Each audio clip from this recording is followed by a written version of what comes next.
जय माता की। अब मैं आपको नवरात्रा के 9वें दिन की माँ सिद्धिदात्री की कथा सुनाने जा रही हूँ। माँ दुर्गा जी की 9वीं शक्ति का नाम सिद्धिदात्री है। ये सभी प्रकार की सिद्धियों को देने वाली हैं। नवरात्रि पूजन के 9वें दिन इनकी उपासना की जाती है। इस दिन शास्त्रीय विधि विधान और पूर्ण निष्ठा के साथ साधना करने वाले साधक को सभी सिद्धियों की प्राप्ति होती है। सृष्टि में कुछ भी उसके लिए अगम्य नहीं रह जाता।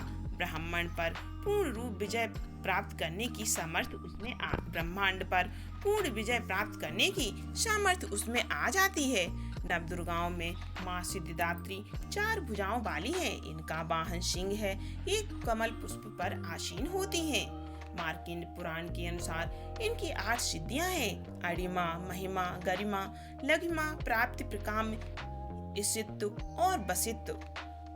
इनके कई नाम भी हैं।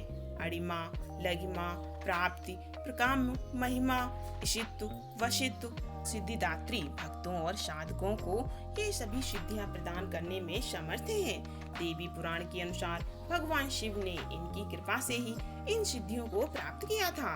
इनकी अनुकंपा से ही भगवान शिव का आधा शरीर देवी का हुआ था। इसी कारण वे लोक में अर्धनारीश्वर नाम से प्रसिद्ध हुए।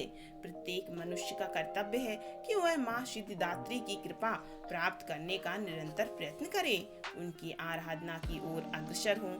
इनकी कृपा से अनंत दुख रूप संसार से निर्लिप्त रहकर सारी सुखों का भोग करता हुआ वह मोक्ष को प्राप्त कर सकता है।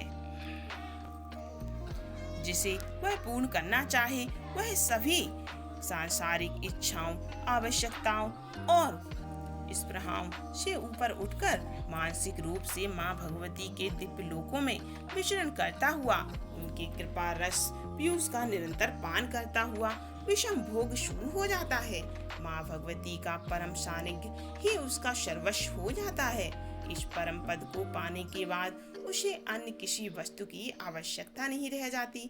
माँ के चरणों का ये सानिध्य प्राप्त करने के लिए हमें निरंतर नियम निष्ठ रहकर उनकी उपासना करनी चाहिए। माँ भगवती का स्मरण ध्यान पूजन हमें इस संसार की असारता का बोध कराते हुए वास्तविक परम शांतिदायक अमृत पद की ओर ले जाने वाला है। आज के युग में इतना कठिन तप जो कोई भी करता है वह माँ की कृपा का पात्र बनता ही है।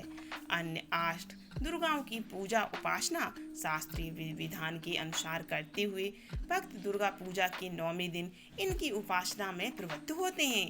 इन सिद्धिदात्री माँ की उपासना कर लेने के बाद भक्तों और साधकों की लौकिक परलौकिक सभी प्रकार की मनोकामनाएं पूर्ति हो जाती है। ये थी नवरात्रि के 9वें दिन माता सिद्धिदात्री की कहानी, सिद्धिदात्री की कथा। तो चैनल को सब्सक्राइब करें और वीडियो को लाइक जरूर।